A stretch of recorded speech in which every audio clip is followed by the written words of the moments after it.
Bem-vindos ao Casa Comum com Mariana Vieira da Silva e Eduardo Pacheco aqui na Renascença. Bem-vindos, vamos às nossas conversas sobre os temas nacionais. Começamos pelo contexto político dos últimos dias, nomeadamente ao nível das parcerias que o Governo vai fazendo para fazer aprovar um conjunto de legislação. Obviamente, nos últimos dias ouvimos o Primeiro-Ministro dizer que vê sinais de alguma responsabilidade por parte do Chega. O Chega começa a mostrar maior responsabilidade. Palavras de Luís Montenegro.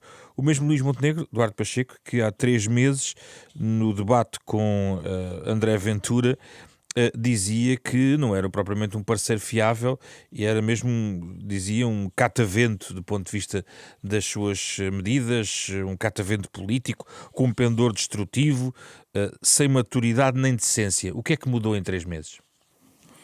Muito boa tarde.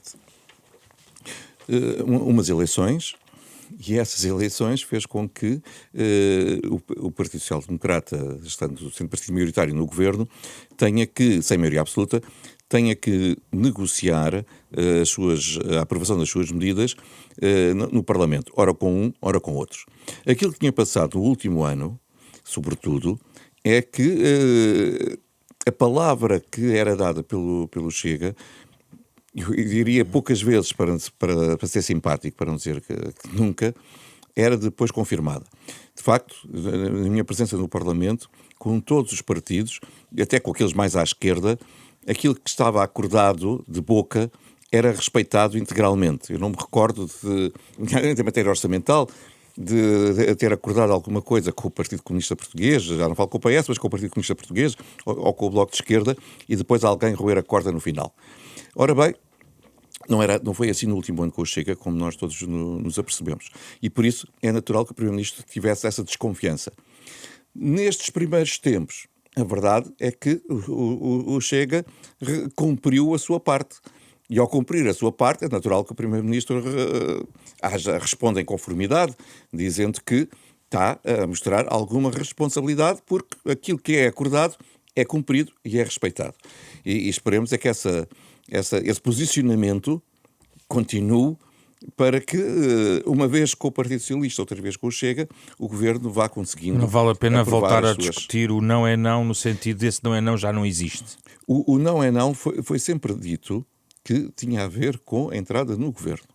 E o Dr. Luís Montenegro disse repetidamente, e confirmará hoje em dia, que não quer fazer nenhum acordo parlamentar, de ciência parlamentar ou de Governo, com o Chega. O que não significa que algumas medidas não possam ser aprovadas com o Chega e procurando entendimentos, porque é precisamente isso. Quando o partido não tem maioria absoluta, não pode chegar ao Parlamento e dizer é assim, ou querem ou não querem. Tem que dizer isto é aquilo que nós pretendemos, mas estamos disponíveis a negociar. E, pelos vistos, o Chega tem mostrado essa abertura para negociar. Mariana Vieira da Silva, independentemente da posição de Montenegro, o PS, enfim, fica aqui numa posição que se liga, no fundo, à forma como vem administrando esta posição da oposição em relação ao governo. O que é que o PS ganha em apenas reafirmar que Luís Montenegro parece trair o não é não? Desse ponto de vista, o Montenegro, apesar de tudo, tem que se entender com parceiros para fazer passar as suas políticas. Muito boa tarde. Queria dizer sobre isto 2 coisas. A primeira é que me parece que Luís Montenegro acha o Chega mais razoável porque se tornou mais parecido com ele. E, portanto, onde via grandes distâncias e grandes diferenças que o faziam reafirmar os princípios, porque o não a não nunca foi apenas sobre a ida para o governo, foi sobre a existência de um acordo de fundo sobre a governação, sim, que é outra forma de não ir para o governo. Existe. Também não existe, mas a soma de todas as coisas em que estão de acordo vai se tornando cada vez mais significativa e por isso eu percebo que para Luís Montenegro as diferenças estruturais e de princípio que o faziam reafirmar o não é ou não sejam cada vez menos chocantes. E é assim que as pessoas se vão tornando mais parecidas. As pessoas aqui não é as 2 pessoas individualmente falando, mas é o conjunto das suas ideias. E isso tem sido visível em muitas áreas, hoje poderemos falar aqui algumas, mas até também na linguagem e numa certa atitude que me parece cada vez mais próxima. Aquilo que me parece importante que o Partido Socialista reafirme Acho que já aqui o disse a semana passada, que é, não venham depois dizer que é ao PS que é exigida toda a responsabilidade, quando de forma bastante dura se tem colocado o PS fora das discussões. O PS não pode ser necessário para aprovar orçamentos e garantir a governabilidade se foi totalmente dispensável, para ser simpática, para discutir outras dimensões das decisões políticas que têm sido tomadas. E julgo com toda a franqueza que Montenegro se arrependerá mais cedo do que tarde deste fosso que está a criar, e não vou citar porque não quero repetir certas palavras, mas quer nas declarações do Hugo Soares, quer nas declarações de Luís Montenegro sobre o Partido Socialista nos últimos dias, nós vamos cavar um fosso.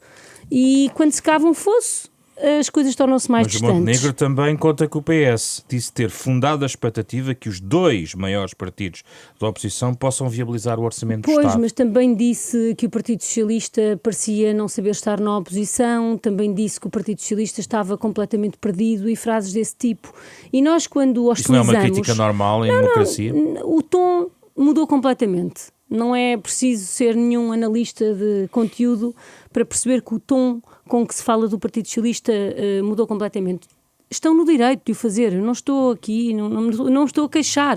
Tem consequências. Qual é a consequência? Tem consequências. A forma como o PSD impediu que quaisquer entidades fossem ouvidas na lei da imigração, e veremos agora o que fará o Presidente da República sobre essa matéria, traça um determinado tipo de relação com o Partido Socialista, porque não foi o Partido Socialista que se pôs de fora dessa discussão, aliás, com bastantes reações da esquerda. Não percebo a consequência, Mariana, ou seja, percebo a consequência é simples. O desagrado em relação a Montenegro... Não, a consequência é simples, é quando depois em outubro se vier dizer que há um partido mais responsável do que outros pela viabilização do orçamento, por exemplo, é preciso relembrar o que aconteceu nestes meses. Eu acho que o Partido Socialista deve, como tem feito, apresentar propostas e soluções, ainda a semana passada sobre a emergência médica, e ver qual é a reação do PSD quanto aos seus posicionamentos políticos. Aquilo que me parece, eu tinha dito isto aqui no dia seguinte às eleições, é que não vale a pena querer, por exemplo, abrir negociações constitucionais, ou mesmo que não seja no âmbito da revisão constitucional, de fundo sobre a nossa sociedade, com a extrema-direita, e depois vir dizer que para o seu sustento, para a sua viabilização, para a sua existência enquanto governo, então aí é só preciso o Partido Socialista, porque depois não vai correr bem, porque as relações entre partidos não se constroem assim. Duarte, o governo está a arriscar na linguagem em relação ao PS? Em primeiro lugar, dizer que não entendo que o PSD esteja-se a aproximar dramaticamente das ideias do Chega. Algumas das questões são questões que o PSD sempre defendeu há muito tempo. Por exemplo, a descida do IRS ou a descida do IRC. A descida do IRC chegou a estar num acordo com o Partido Socialista durante a liderança de António José Seguro, mas depois o Partido Socialista resolveu evoluir e passar a ficar contra. E na questão da imigração? Na questão da imigração, há muitos anos que o PSD dizia que havia uma política de portas abertas que tinha que ser regulada. E, portanto, como dizia um dia destes o nosso cardeal de Setúbal, não se pode acolher pessoas para dentro da nossa casa se eu não tenho capacidade para receber mais do que 10 e de repente entram-me 100. Olha, tinha comida para 10, não tenho comida para 100. E essa política, já o PSD há muito tempo que há que queixar-se da política de portas abertas. Um problema no país não passa a ser um problema do Chega porque o Chega fala dele. Ou existe esse problema no país ou não existe. E neste caso, existe. E sobre a linguagem que utiliza para o Partido Socialista? Eu estava a ouvir a Mariana e estava-me a recordar das palavras do Dr. António Costa a poupar o PSD quando era líder Rui Rio. E que, se calhar, não é muito diferente daquilo que está hoje a ser perseguida. Ou seja, quando um destes partidos resolve poupar aquele que foi sempre o tradicional adversário, pensando que assim vai consolidar a sua posição, é a própria democracia que fica fragilizada. E, portanto, como condenei, agora também não posso subscrever algum tipo de deixe-me perguntar-lhe isto. Aliás, é um tema que gostaria de abordar ainda na próxima semana, antes de irmos de férias. Tem a ver com a estratégia para o Orçamento do Estado. Deve Montenegro continuar a jogar estas duas cartas? Porque se o PS sinaliza que está incomodado também com a forma como o Luís Montenegro vai gerindo a sua relação à direita, pode ficar sem este apoio. As principais medidas que poderiam ter a oposição do Partido Socialista estão a ser aprovadas fora do orçamento, nomeadamente a matéria fiscal. O caso do IRC, que sabíamos que o ano passado foi quase um ponto de honra para o Partido Socialista votar a favor, ter que ser retirada a proposta do Governo praticamente na íntegra, ficou um ponto percentual, ou ainda a descida do IRS, que já foi modelada agora. Portanto, as outras matérias acabam, tirando a fiscalidade, e havendo acordo que é preciso reforçar o orçamento das forças de defesa, o orçamento para a defesa, que tem que se cumprir a lei das finanças locais, que é preciso cumprir a lei relacionada com os aumentos normais das pensões em Portugal, que é preciso, ao fazer um aumento da função pública, que não se vai cortar nas despesas nem de educação nem de saúde. Eu tenho dúvidas porque é que o Partido Socialista pode ter alguma posição a um orçamento que vá neste sentido. Mariana? Bom, eu queria responder porque, primeiro, eu não gosto muito da ideia do incómodo, porque isto parece quase uma coisa pessoal. Não é. Os governos escolhem caminhos e vivem nos caminhos que constroem. Eu vou dar um exemplo que em 2016 se falava muito, que é a opção do Partido Socialista pela geringonça, por em causa consensos na política europeia, relativamente à NATO, relativamente à participação nas organizações internacionais, onde todos sabemos que o Partido Socialista teve e continuará a ter posições muito diferentes dos partidos com quem à esquerda tinha um acordo. O Partido Socialista não só escreveu no acordo com esses partidos que este tipo de tema, listando, nunca seria alvo de acordo, como sempre falou com o PSD, primeiramente, sobre todas estas dimensões. E não há ninguém que em nenhuma dessas áreas, de soberania designadamente, possa identificar uma ausência de diálogo com o PSD. Não é isso que se está a verificar agora. E a minha pergunta é se para Luís Montenegro e para o PSD as posições do Chega, por exemplo, em matéria de política europeia e a forma como o Chega participa no Parlamento Europeu, ainda há poucas semanas na semana passada, agora já não sabia se era na última, o discutimos até com o deputado do Chega, faz com que as discussões em matéria de defesa sejam, como disse o Primeiro-Ministro, feitas exatamente a par entre o Chega e o Partido Socialista, se não há diferenças nos posicionamentos dos partidos sobre estas matérias. E, portanto, isto não tem nada de pessoal. Eu incómodo não tenho nenhum... Não é uma questão de pessoal, a questão é o incómodo da linguagem. Não, a linguagem só indica um caminho. E o que eu tenho dito sempre, desde o dia das eleições, é que aquilo que o PSD está a tentar fazer, que é para uns assuntos são uns, para outros assuntos são outros, julgando, não é compatível com o que depois é dito. Por exemplo, na Assembleia da República, quando o Partido Socialista pediu para falar, por exemplo, com as associações patronais sobre a necessidade de imigrantes, e o PSD vota contra. É uma coisa... É um mundo de... dizia há pouco o Duarte Pacheco que não há uma grande aproximação. Uma das coisas em que há uma aproximação é na forma de olhar para estas questões. O Governo utiliza um número que nenhuma instituição valida sobre o número de imigrantes em Portugal. Nenhuma. Até o Presidente da República os questiona. Não explica como é que lá chegou. Isto não soa a uma determinada forma de estar na política que outros partidos que não o PSD costumam ter. E, portanto, mas não sei uma coisa se não exclui a outra, não? Não, com certeza não exclui, mas vão-se criando caminhos. É visível para qualquer pessoa que esteja no Parlamento um acordo tácito em relação a muitos assuntos entre o Chega e o PSD. E isso é legítimo. O Chega teve votos, é totalmente legítimo. Não podemos é fazer de conta que não é isso que se está a passar quando chegarmos a outros momentos e a outras decisões. Ou seja, as escolhas são feitas e terão consequências. Eu nem sei dizer quais são, mas existe neste momento um nível de acordo entre o Chega e o PSD, em todas as comissões, em todas as chamadas, em todos os temas que não existia na última legislatura. O Duarte diz, e com toda a razão, que isso resulta de um novo quadro eleitoral.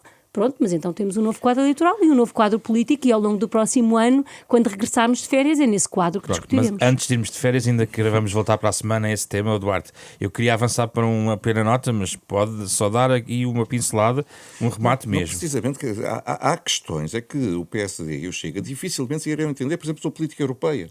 Não tenho qualquer dúvida sobre o assunto. Mas não é isso que diz o Primeiro-Ministro? Não é... Basta ouvir o posicionamento de uns e de outros sobre a moção de censura feita à Presidente da Comissão e à Comissão a semana passada. Agora, há outras matérias, dei o exemplo do IRC, em que até tivemos um acordo com o Partido Socialista, foi rasgado, mas nós continuamos a acreditar na medida. O outro partido está disponível para a suportar. Excelente, vamos em frente.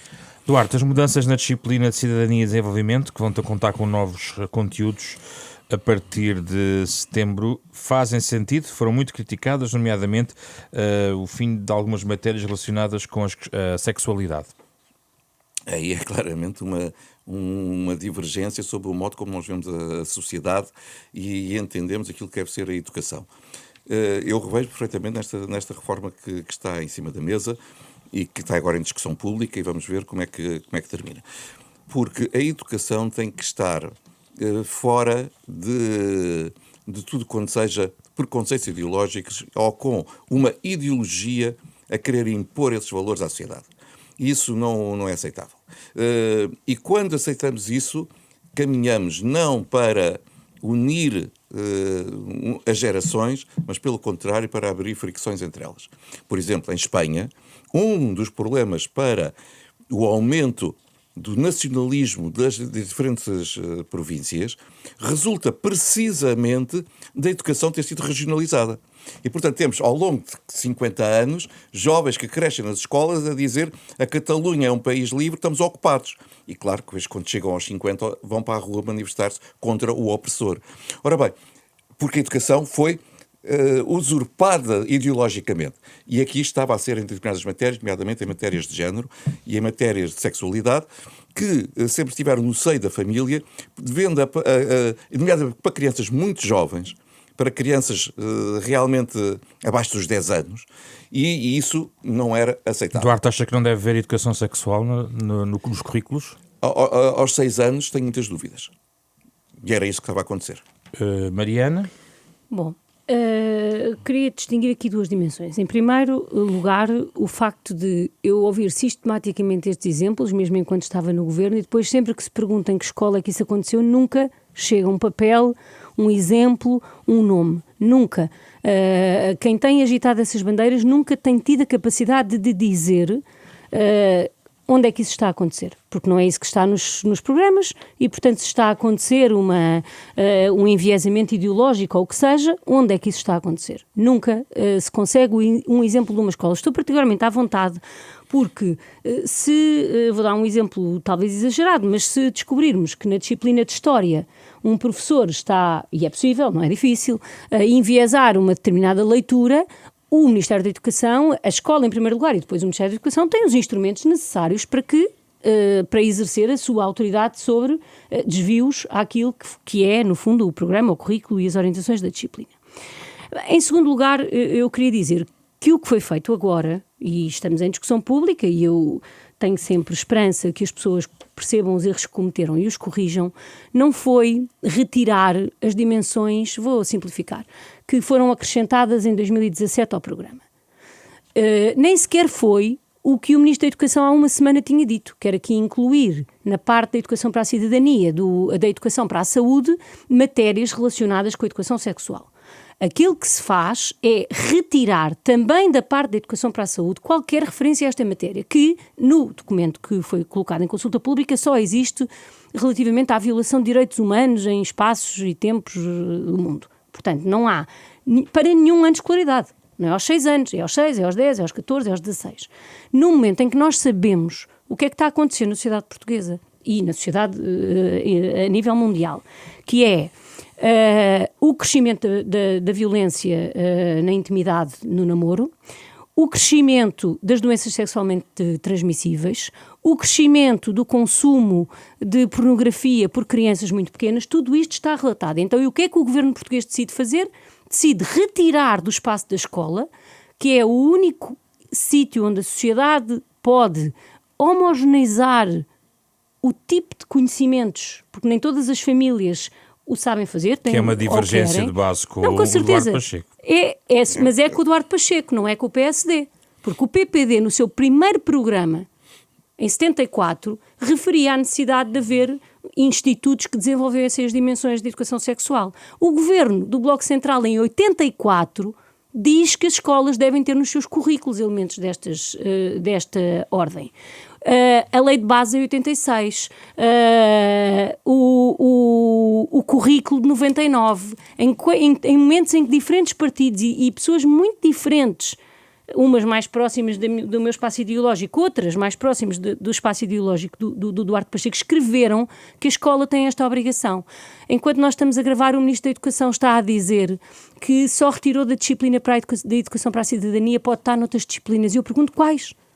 Vamos alterar o currículo das disciplinas para lá incluir estas dimensões e, portanto, o que mais me preocupa aqui não é as áreas que aqui o Duarte referiu, ainda que eu acho que elas são importantes porque fazem parte do mundo em que vivemos, e nós vivemos numa altura em que uma criança de 10 anos com o telemóvel consegue aceder à informação. A questão é que aí sim muitas vezes não é informação adequada à sua idade, e por isso estamos a debater acesso de crianças a redes sociais, etc. e tal.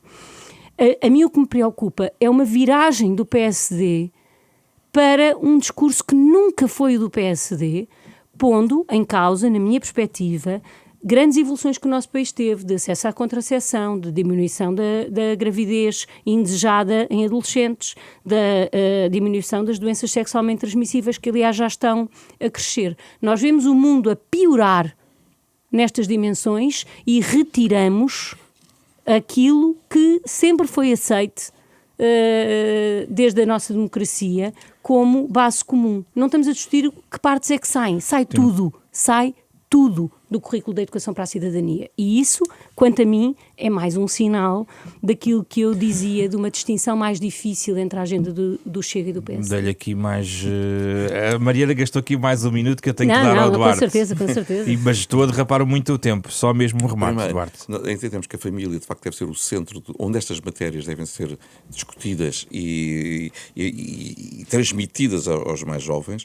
Segundo, a educação sexual tem que existir, sim, e o Governo já o disse, que vai estar dentro do dossiê da saúde. Mas o Duarte disse que não deveria fazer parte. Não para crianças para crianças Eduardo, não está lá. De 6 anos. Não está lá. Agora, vamos confirmar como é que lá chegam. Agora, dizia a Mariana, mas onde é que... Temos evidências. Os relatos que nos chegam, eu recordo de quando o meu mail era do Parlamento e, portanto, estava aberto, os relatos que chegavam eram imensos. E eu tenho que acreditar na informação que me é disponibilizada, porque eu, vivê-los, não os vivi. Vamos ao tema europeu desta semana. Com a eurodeputada Ana Vasconcelos Martins a juntar-se a nós, a eurodeputada eleita pela Iniciativa Liberal. Bem-vinda a este espaço à quarta-feira. Gostávamos, esta semana, de abordar a questão do orçamento, da proposta de orçamento apresentada pela Comissão Europeia entre 2028 e 2034. Estamos a falar de 2 bilhões de euros, digamos assim. Ana Vasconcelos Martins, a sua posição em relação a esta matéria acompanha algumas críticas que temos ouvido desde que Ursula von der Leyen apresentou o documento. Como é que se posiciona em relação ao orçamento? Antes de mais, boa tarde e muito obrigada pelo convite. Cumprimentos a quem está aí no estúdio. Há uma longa discussão ainda pela frente para acontecer com o tempo. Uma discussão séria, porque este orçamento, de facto, levanta novas questões com que não fomos previamente confrontados. Por um lado, tenho aqui 2 pontos a destacar, por um lado, uma proposta de orçamento, devo dizer, que reflete as prioridades da União Europeia para fazer face aos desafios que tem, seja na área da defesa, no aumento de competitividade e também na resiliência a fenómenos climáticos cada vez mais intensos, em particular secas, cheias e incêndios que Portugal enfrenta com particular intensidade.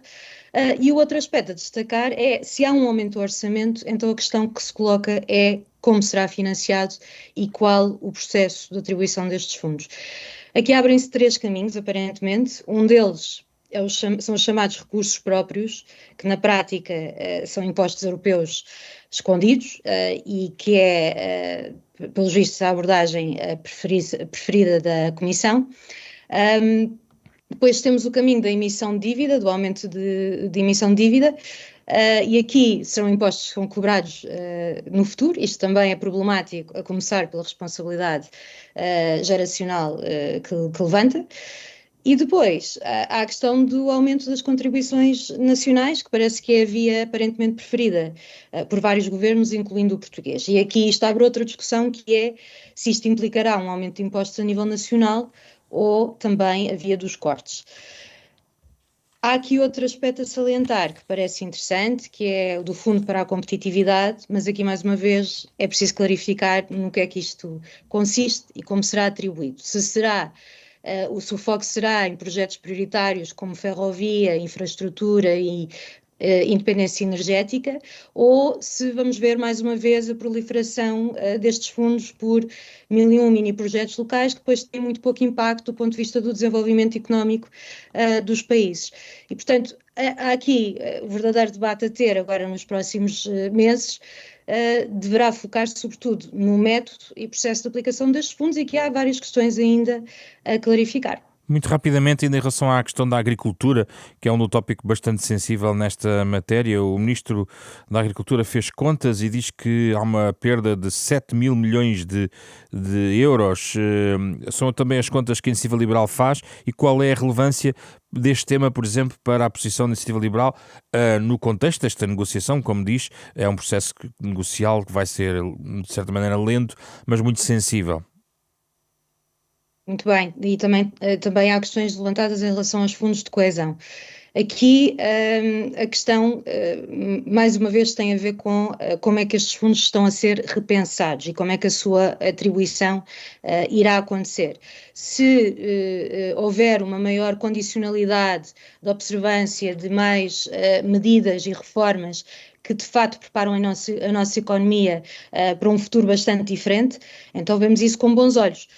E é importante também que Portugal faça o seu caminho para vir a depender cada vez menos destes fundos e passe mesmo a ser um país que contribui mais para o orçamento da União Europeia e não está sempre no grupo dos principais beneficiários, sem que os resultados, enfim, correspondam àquilo que é a expectativa cada vez que recebemos estes fundos. Portanto, mais uma vez, há aqui matérias a clarificar e tudo depende se os fundos são de fato bem geridos, se há maior responsabilidade, tanto a nível nacional como a nível local e regional, por quem gera estes fundos, e se vemos os resultados a corresponder àquilo que é o propósito para o qual estes fundos são pensados, que é de facto as regiões mais carentes, portanto mais atrasadas economicamente, conseguirem convergir para a média europeia. Duarte, é uma boa proposta da Comissão ou há muito de facto a trabalhar e a mudar para que ela seja a melhor proposta para os interesses da Europa e de Portugal? Muitas vezes nós temos essa grande dicotomia entre se o que é bom para a Europa é bom para cada um dos países. E por isso é que é preciso chegar a um acordo, e neste caso o acordo da 27, que é um acordo difícil. E de facto, eu não quero estar no papel da Presidente da Comissão, porque deve ser uma loucura completa tentar obter o acordo da 27, numa perspectiva que as pessoas não querem pagar mais. E, portanto, ela propõe novos recursos próprios, mas já há contestação, nomeadamente a Alemanha, em relação a isso, e, portanto, não querem mais recursos. Querem, sim, que investem em novas áreas, as alterações, quando o combate às alterações climáticas, aos fenómenos extremos ou à defesa, só para dar alguns exemplos. Mas, depois, as áreas que já existem hoje, querem salvaguardar o seu orçamento. Ora, isto não é possível. Não é possível. E, portanto, agora, o que é normal é que países, por exemplo, em que a agricultura não é forte, digam cortes na agricultura, da política agrícola, países, como é o caso de Portugal, de Espanha ou de França, por exemplo, que digam, aí não podemos cortar, porque sabemos que o setor primário é fundamental para uma questão de segurança da própria União Europeia, que é não ficar dependente de terceiros. Uma proposta de fusão do Fundo de Coesão com a PAC. Mas que isso é para tentar camuflar as coisas. Portanto, sabemos é que vai haver uma redução. Ora bem, vai ser um processo negocial muito duro, vai ser um processo negocial duríssimo. Se fosse possível aumentar receitas, sem dor era o caminho mais fácil. Isso não é possível, vai ser um processo negocial duro e vamos ter que aguardar durante os próximos meses para ver qual é a influência que cada um tem para salvaguardar a situação nacional. Agora, ficar como está também não é solução. Uma última coisa que permita que eu identifiquei como muito positivo é querer, nomeadamente os próprios fundos, serem mais fáceis de serem utilizados, portanto, cortar na burocracia europeia, que todos sabemos que é um caos, e, por outro lado, dar maior flexibilidade na gestão do orçamento. E isso também é positivo, porque não pode, num determinado momento, porque não foi suficientemente dinâmica um setor ou uma área que não se gaste e ao lado e a União Europeia estar impedida de transferir essa verba para outros. Vamos ouvir a opinião da Mariana Vieira da Silva? Bom, estamos no início do processo, acho que quem é ou não acredita, uma boa base? Tem muitas limitações, mas quem acredita no projeto europeu acho que deve procurar sempre que possível convencer-se a si próprio de que estes exercícios dos países que ganham e dos países que perdem não são os exercícios fundamentais, embora caiba a cada governo defender o seu interesse. E aquilo que senti falta, e como aqui o discutimos noutras sessões, queria dizê-lo, é que foram feitos vários relatórios sobre o futuro da Europa, discutimos aqui, Draghi e Letta, e não fica fácil perceber em que medida é que este orçamento é a resposta aos desafios que lá foram encontrados. Aquilo que nós devemos esperar de um orçamento, seja o orçamento da União Europeia, seja qualquer orçamento de cada país, é que ele corresponde aos desafios que identificamos nós próprios. E, portanto, em que medida é que, vou dar um exemplo mais concreto, uma redução na política de coesão vai contribuir para os desafios levantados, quer no relatório de Draghi, quer no relatório de Letta, sobre as diferenças que os países ainda têm na sua capacidade de contribuir de igual modo para a competitividade da economia europeia. E julgo que devíamos, porque então, senão perdemos tempo a fazer, ler e discutir coletivamente os relatórios, em que medida é que este orçamento responde àqueles desafios, e isso é que me parece que tinha sido... E não responde. A forma... Eu nem sequer sei dizer, porque o documento é muito vasto, mas devia ter sido apresentado assim, porque senão acabamos sempre a discutir se a PAC é mais relevante ou menos do que a política de coesão, de que forma é que a política de defesa aqui se relaciona com as outras. Acho que a apresentação devia ter estado mais assente nos efetivos desafios que a União Europeia tem, porque se também não tivermos a discutir isto, vamos mesmo sempre discutir se Portugal perdeu X ou Y e quem é que ganhou, e isso não é mesmo o debate que interessa à União Europeia. Eu não estou a dizer que o governo português não deve defender os seus interesses, porque é evidente que deve. Isso é o ponto final para ouvir a eurodeputada Ana Vasconcelos Martins de novo. Deste ponto de vista, a questão de Draghi é relevante. O vosso grupo político tem levantado muita ideia de que o relatório Draghi é muito relevante, mas também vê sinais do relatório Draghi na proposta da Comissão Europeia, ou estão ausentes na vossa perspectiva e têm que ser incluídos ao longo da negociação? Sim, já agora faço o pitch. Vamos ter um evento para celebrar precisamente um ano da publicação do relatório Draghi, encabeçado por João Coutinho de Figueiredo, no próximo trimestre, aqui em Bruxelas, e diria que esta é uma parte da resposta, mas não é de todo a principal parte da resposta. A principal parte da resposta vem de medidas de simplificação, na qual a Europa também está a apostar, a nosso ver, não o suficiente, ainda há bastante ambição por realizar nesse aspecto. Eu acho que está longe do cumprimento dos alertas lançados no relatório Draghi. E também, a par da simplificação, porque a simplificação não é suficiente como medida para a Europa poder alcançar a competitividade económica para a qual tem todo o potencial. Temos um mercado maior, por exemplo, que o dos Estados Unidos, é a questão da harmonização. Nós temos um mercado muito fragmentado e temos, basicamente, com todo o respeito pelo princípio da subsidiariedade, pela autonomia de cada Estado-membro, temos demasiada entropia causada por regulamentos ou aplicação de diretivas muito diferente em cada Estado-membro, o que complica a atuação de atores económicos que queiram fazer o máximo proveito do nosso mercado, que, como dizia, tem uma maior dimensão até que o americano, só que é mais fácil operar no mercado global americano do que é no europeu. E, portanto, fazer face ao grande desafio do aumento de competitividade da Europa passa muito mais por desregular a economia europeia, por facilitar ou por outra, aprofundar o mercado único a sério, do que pelo orçamento europeu. Agora, sim, é preciso investimento em projetos, sobretudo, que liguem,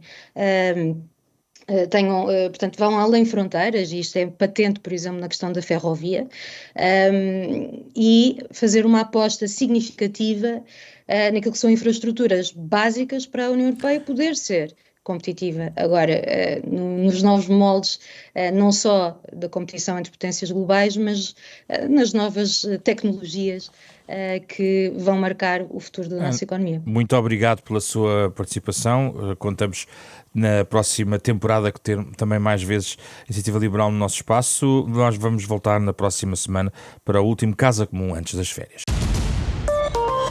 Euronet Plus.